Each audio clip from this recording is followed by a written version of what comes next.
Well, not everybody is understanding, unfortunately, in that respect. Not everybody Mm. is understanding. I always remember. Um, there's a little story about this. Maybe I told this before. I don't know. So I had a client who was the owner of a music shop, um, Mm-hmm.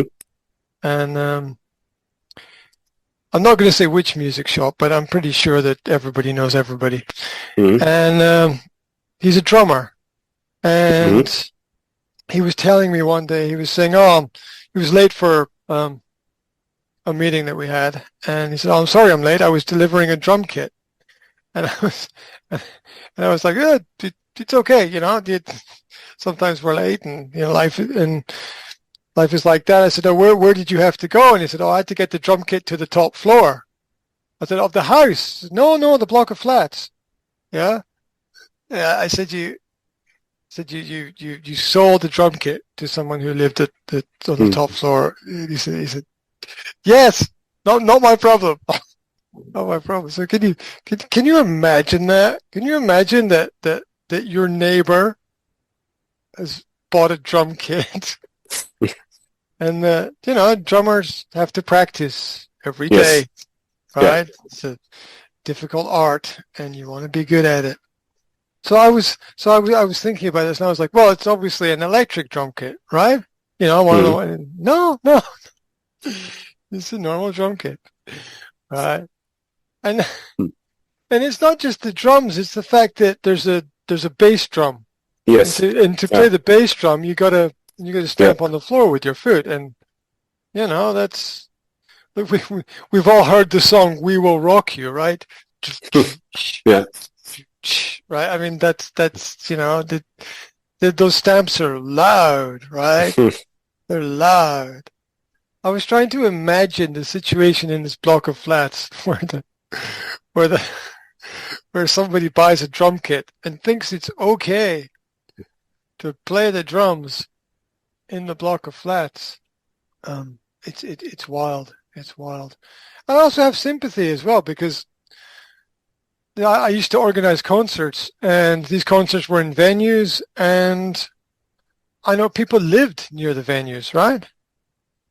People live Yeah. near the pubs and the clubs, and when there's a concert, concerts are loud.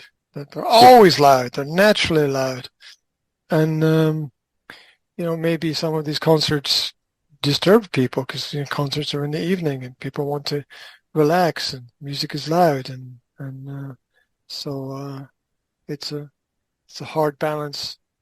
And everything that everybody does disturbs somebody else, right? Mm-hmm.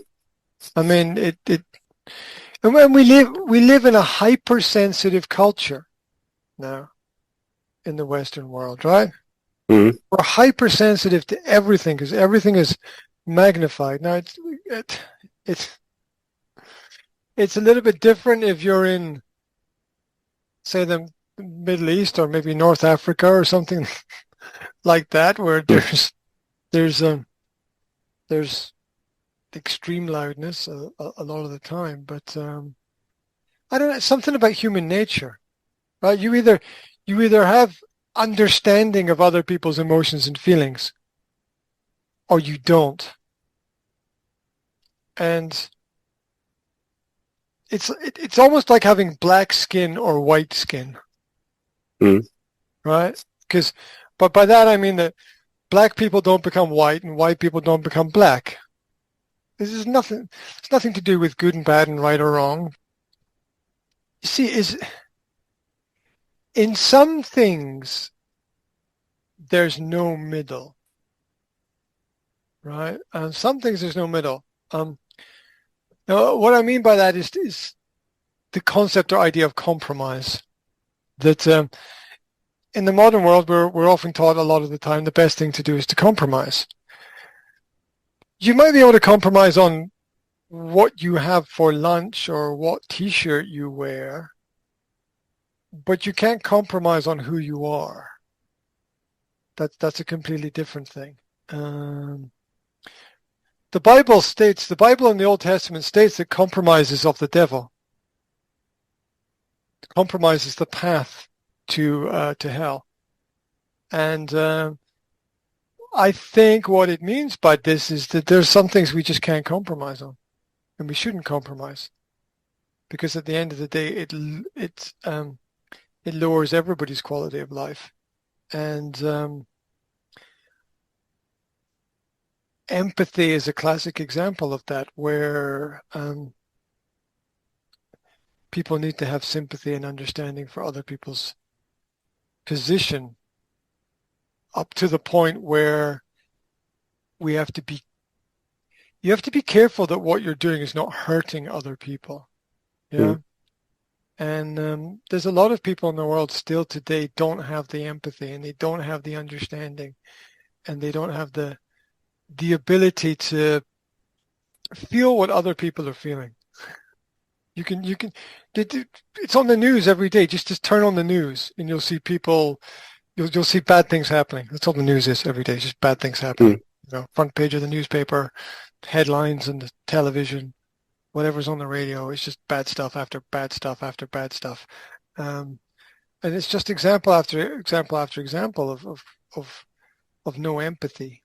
And it's everywhere. The TV news we're on the TV news right now, we're watching the destruction of a culture. It's being televised live. The destruction of an entire culture. And people sit and watch it, and they don't feel anything. They don't feel anything at all. They're completely numb to the whole concept. And it's frightening to realize there's a lot of people like that across the world. Empathy is not whereas we're no further forward in modern culture than we were thousands of years ago. We haven't progressed. We haven't learned. Despite the fact in the 20th century we had 2 world wars, we didn't learn very much from that. As a society and as a culture, we're still in exactly the same position. In fact, we didn't learn to be strong. We compromised with everything. And the result of compromise with everything is that you end up with nothing. Because the truth about the world is, when you go out from your home, you lock the door. We all do that, right? Yep. Actually, I tell you a secret. I never lock my car, but that's another story. Okay. When it's in the village, I never lock my car, because there's never been any crime. Eventually, there will be. Eventually, something bad will happen for sure.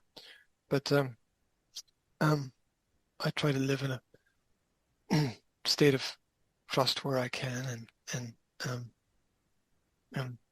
not believe that everyone is bad or evil, but we lock our door when we leave our house. And the reason why we lock our door is because we don't want someone to steal our shit. And if everybody left their houses open all the time, everything would get stolen. That's the world we live in. You lock your car. When you leave your car, you lock your car. You lock your car so that nobody steals your car. That's the world we live in. And we understand that about the basic things, but there's that applies to everything. I mean, business is a brutal world, and we have to protect a lot of the things that we do in our business because of the nature that if we don't lock the door, someone will steal the stuff. Yeah, and it's crazy to think that that's true, but it is. There's a password on all computers. Now, it's very easy to hack the password. It's very easy to hack any password. But we need some level of basic security there as well. You can't get insurance if you don't have security, right? Yeah. If your car gets stolen but you didn't lock your car, your insurance company won't pay you anything because you were negligent. You didn't take care of the things that you needed to take care of. And we understand this with physical objects, but we understand this less with psychology and the human mind. And the same is true with the mind. A lot of, I guess, psychological aggression. in the world. And you can't, I'm not sure that black can become white and white can become black, not really in terms of skin color, but in terms of having empathy and understanding for other people. It's a very odd way of looking at things.